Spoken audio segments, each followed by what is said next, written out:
This is how you can auto trim all of the extra white space out of your Google Sheets while still retaining the functions and formulas that are in there that you want to keep.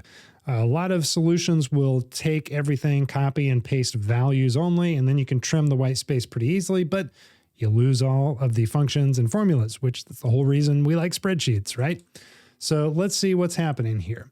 We're inside our sheet, and I've got some white space that I've just manually added to show that everything works, like leading white space, trailing white space, spaces in the middle. Then I've added some functions right here, a formula over here. So we got a little bit of everything. And then when I click this button, I've got it set up to run the script that we're about to talk about, and boom, it takes away all of that white space, but it keeps the functions and it keeps the formulas. So we can keep our dynamic pieces while getting everything else clean. And I've got a copy of this to show that it works on multiple sheets down here below. So let me just revert. So now we're back to the non-auto trimmed version. And let's open up AppScript by going to Extensions, AppScript, and looking at our code. So this should be familiar if you've used AppScript. Don't be intimidated if you haven't. This is just a function, this clean white sheets. It's just everything underneath here is what we're running. The code's executing to do what we just saw happen. And I'll walk through how this works. You can find the link for everything in the description below. If you want to try it out, tweak it to your heart's content. Or you can just copy and paste it if you trust me and just want it to work and don't care how it works. Before I get started, though, I meant to mention over here, I've got a title sheet with an image in it right here. So this is an image in the cell. This actually throws a little bit of an error on this sheet. So the auto trim will not work on this sheet. And in fact, let me show you what it says. Processing title, or processing sheet title, error processing title.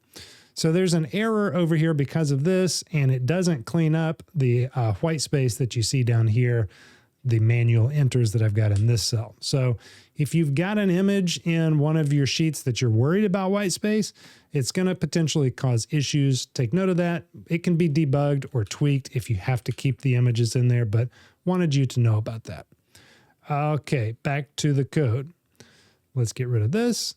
So we're getting all the sheets in the active spreadsheet. We're just holding them in this constant. We're running through all those sheets. And then for each of those sheets, we're doing a try-catch block. So it's going to try to do all this stuff.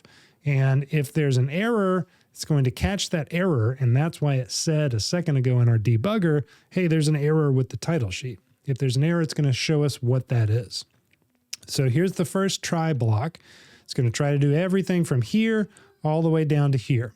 First thing, we're just getting all the data and formulas. So we're getting the range of everything that has data in it, the values of all the data, and then all the formulas that are in there. It's going to say processing sheet. That's just if you're using the debugger. And then we're doing a big for loop right here with a for loop inside of it and a try block here. I mean, you don't really have to worry about all the details of the minutia here. It's just looping through all the data, all those cells. It's cleaning white space if there's not a formula in there, and it's leaving the formula if it is.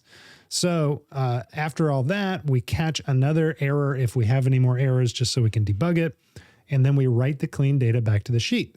So we go range, set values, and the values are all this stuff that we've been doing up here. So it's just holding the new values, the clean values, or the functions and formulas, and then replacing it back in here. This next line adds a delay to prevent any quota issues. So I had some issues when I was initially building this, and by adding a little delay, that's a half a second, I think that's right, 500 milliseconds, in between each of these loops, it solved that problem. Then we got some more logging of errors if we need them, and it just says processing complete. So that's it. This is very helpful. Thank you again to one of my newsletter readers, Margot, who sent in this exact problem for me to work on, and I'm glad it was able to help her out, and I hope it's able to help you out as well. Check this video out next for some more tips and tricks, and again, the description down below will contain all the code and links that you need to try this out on your own, and go ahead and sign up for my free newsletter. I send out these things every week straight to your inbox. Have a great one. Bye.